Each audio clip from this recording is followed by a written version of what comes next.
BBC বাংলার অধিবেশন প্রবাহতে আপনাদের স্বাগত। আজ আপনাদের সাথে লন্ডন স্টুডিও থেকে আছি মানসী বড়ুয়া, আর ঢাকায় আমার সাথে থাকছেন আকবর হোসেন। বাংলাদেশের সর্বশেষ গুরুত্বপূর্ণ আপডেট সংবাদে আপনাকে স্বাগত। শুরুতেই সংবাদ শিরোনাম, পরে বিস্তারিত। প্রথমেই জানাবো আমাদের হাতে থাকা সর্বশেষ গুরুত্বপূর্ণ সবথেকে তাজা আপডেট সংবাদ। চাটমোহরে ঈদগাহ মাঠের নামকরণ নিয়ে দুই গ্রামবাসীদের মধ্যে ব্যাপক সংঘর্ষ, আহত ৩০। পাবনার চাটমোহরে বিবাদমান ঈদগাহ মাঠের নামকরণ নিয়ে দুই গ্রামবাসীদের মতো সংঘর্ষে নারী পুরুষ ও ৩০ জন আহত হয়েছে। আজ উপজেলার মূলগ্রাম ইউনিয়নের আটলঙ্কা বাজারে এই সংঘর্ষের ঘটনা ঘটে। এই ঘটনায় এলাকায় থমথমে অবস্থা বিরাজ করছে। এরপর জানাবো, জুলাই সনদ বাস্তবায়নে কোনো আইনগত বাধা নেই বললেন অ্যাটর্নি জেনারেল। জাতীয় ঐকমত্য কমিশনের সিদ্ধান্ত অনুযায়ী জুলাই সনদ বাস্তবায়নে কোনো আইনগত বাধা নেই বলে মন্তব্য করেছেন অ্যাটর্নি জেনারেল মোহাম্মদ আসাদুজ্জামান। আজ ঝিনাইদহ শহরের এক মতবিনিময় সভায় সাংবাদিকদের সঙ্গে আলাপকালে তিনি এসব কথা বলেছেন। এদিকে শীঘ্রই প্রতি আসনে একক প্রার্থী ঘোষণা করবে বিএনপি বললেন বিএনপি নেতা সালাউদ্দিন। আসন্ন জাতীয় সংসদ নির্বাচনকে সামনে রেখে আসন ভিত্তিক একক প্রার্থী চূড়ান্ত করার জন্য কাজ চলছে বলে জানিয়েছে বিএনপির স্থায়ী কমিটির সদস্য সালাউদ্দিন আহমেদ। এবারে জানাবো, ভারতে পাহাড়ে পাহাড়ে সেনায় সয়লাভ, দেশে দেশে সেনা হটাও স্লোগান। ভারতের প্রতিটি পাহাড়ে সেনার দাপট চলছে। কাশ্মীর, লাদাখ, নাগাল্যান্ড, আসাম কিংবা মণিপুর, যেখানেই যান না কেন সেনা ক্যাম্প, বাংকার আর পাহাড়ের প্রতিটি গিরিপথে চেকপোস্ট চোখে পড়বে। শুধু কাশ্মীরই নয়, ৭ লাখ সেনা অবস্থান করছে বিভিন্ন চেকপোস্টে। কেবল ভারত নয়, চীন, পাকিস্তান, নেপালেও রয়েছে সেনার উপস্থিতি। অথচ বাংলাদেশের পার্বত্য চট্টগ্রামে সেনা উপস্থিতি নিয়েই বারবার তোলা হচ্ছে প্রশ্ন। প্রিয় দর্শক, সর্বশেষ জানাবো, আমেরিকা থেকে গ্রাজুয়েশন করা তরুণীর লাশ মিলল হাজারীবাগে। আমেরিকা থেকে গ্রাজুয়েশন শেষ করা এক তরুণীর লাশ মিলল রাজধানীর হাজারীবাগে। আজ হাজারীবাগ মিতালি রোডের বাসা থেকে ওই তরুণীর ঝুলন্ত লাশ উদ্ধার করা হয়েছে। নিহত তরুণীর নাম বিদ্যাধরী সূর্যপ্রসাদ দাস। তিনি আমেরিকা থেকে ৫ বছরের গ্রাজুয়েশন সম্পন্ন করে দেশে ফিরে এসেছেন। বর্তমানে তিনি তার পরিবারের সঙ্গে বসবাস করছেন। প্রিয় দর্শক, এতক্ষণ শুনছিলেন সংবাদ শিরোনাম, এবারে বিস্তারিত। তবে তার আগে বন্ধুরা, অনুরোধ থাকবে এই সংবাদটিতে একটি লাইক দিন।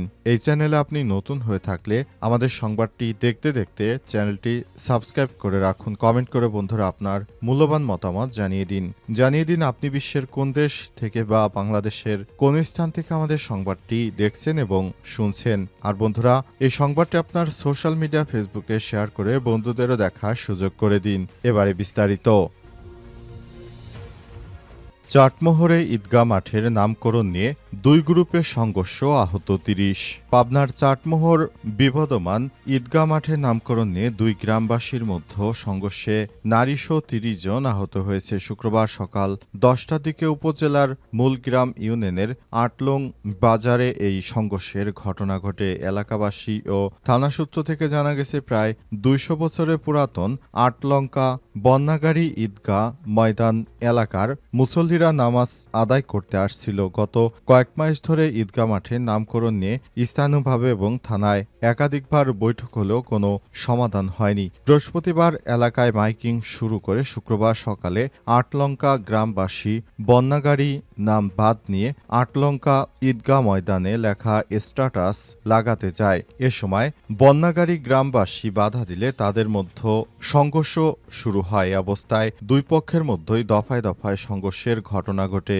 এই সংঘর্ষ ঘটনা চলাকালে পুরো এলাকায় থমথমে অবস্থা বিরাজ করে। তখন শেষ পর্যন্ত তাদের সংঘর্ষ থামানো গেছে। তবে সংঘর্ষ থামানো গেলে হবে কি, এখনো এলাকায় থমথমে অবস্থা বিরাজ করছে। আবার যে কোনো সময় নতুন করে সেখানে সংঘর্ষ শুরু হতে পারে বলে এমনটাই জানা গেছে।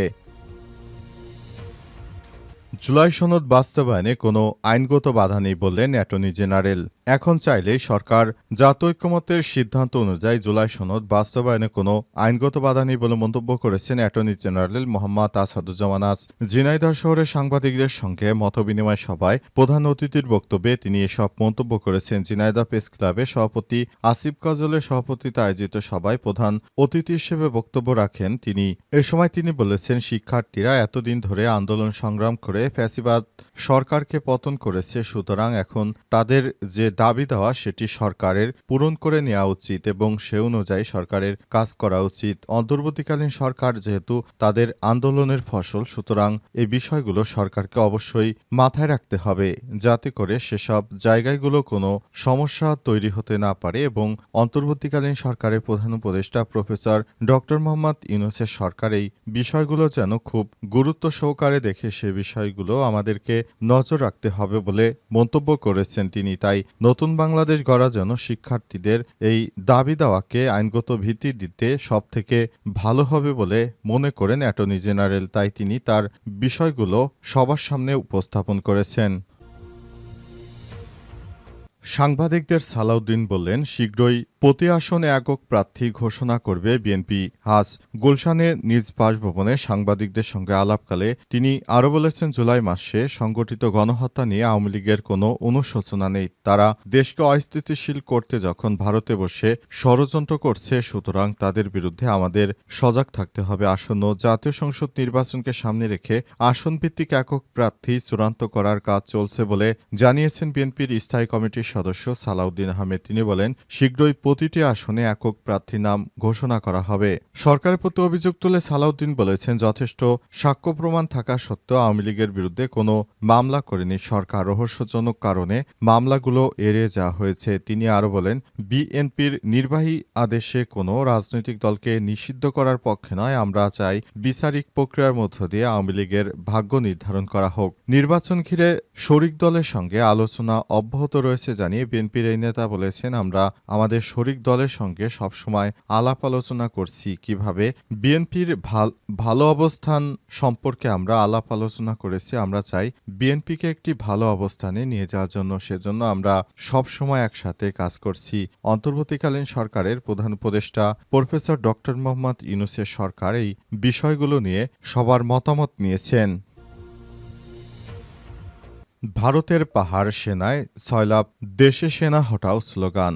ভারতের প্রতিটি পাহাড়ে সেনাদের দাপট চলছে। কাশ্মীর, লাদাখ, নাগাল্যান্ড, আসাম কিংবা মণিপুর যেখানেই যান সেনা ক্যাম্প, বাংকার আর পাহাড়ের প্রতিটি গিরিপথে চেকপোস্ট চোখে পড়বে। শুধু কাশ্মীরেই 7 লাখ সেনা অবস্থান করছে। কেবল ভারত নয়, চীন, পাকিস্তান, নেপালেও রয়েছে সেনাদের উপস্থিতি। অথচ বাংলাদেশের পার্বত্য চট্টগ্রামে সেনা উপস্থিতি নিয়েই বারবার তোলা হচ্ছে প্রশ্ন। সেখানে কয়েকটি সন্ত্রাসী গোষ্ঠী, তাদের ছত্রছায়ায় কিছু পাহাড়ি নেতারা সবসময় পাহাড়কে অস্থিতিশীল করে বাংলাদেশের পার্বত্য চট্টগ্রাম এলাকাকে তারা ঝুঁকির মধ্যে ফেলাতে সব রকমের প্রচেষ্টা চালিয়ে যাচ্ছে। তাদের বিরুদ্ধে সরকারের যথাযথ আইনি প্রক্রিয়ায় ব্যবস্থা নিতে হবে। তাদেরকে আইনের আওতায় নিয়ে আসতে হবে যাতে করে কেউ সন্ত্রাসী কর্মকাণ্ড আর পরিচালনা করতে না পারে। পাহাড়ে প্রতিনিয়ত দেখা যাচ্ছে বিভিন্ন গ্রুপ, তারা চাঁদা তুলে তারপর সেসব চাঁদা দিয়ে তারা ভারত থেকে অস্ত্র কিনে বাংলাদেশকে অস্থিতিশীল করতে চায়। বেশ কয়েকদিন আগে কথিত ধর্ষণের ঘটনা সাজিয়ে তারা পাহাড় থেকে সেনা শাসন তুলে নাও ইত্যাদি নানা রকম স্লোগান দিতে থাকে। শেষ পর্যন্ত তারা তাদের এই প্ল্যানকে সাকসেস করতে পারেনি। তারা মিথ্যা এবং ভুয়া ধর্ষণের নাটক সাজিয়ে যে ধরনের কর্মকাণ্ড পরিচালিত করেছে সেটা কোনোভাবেই গ্রহণযোগ্য হতে পারে না। অন্তর্বর্তীকালীন সরকারের প্রধান উপদেষ্টা প্রফেসর ডক্টর মোহাম্মদ ইউনূসের সরকারের এ বিষয়ে হস্তক্ষেপ করা উচিত।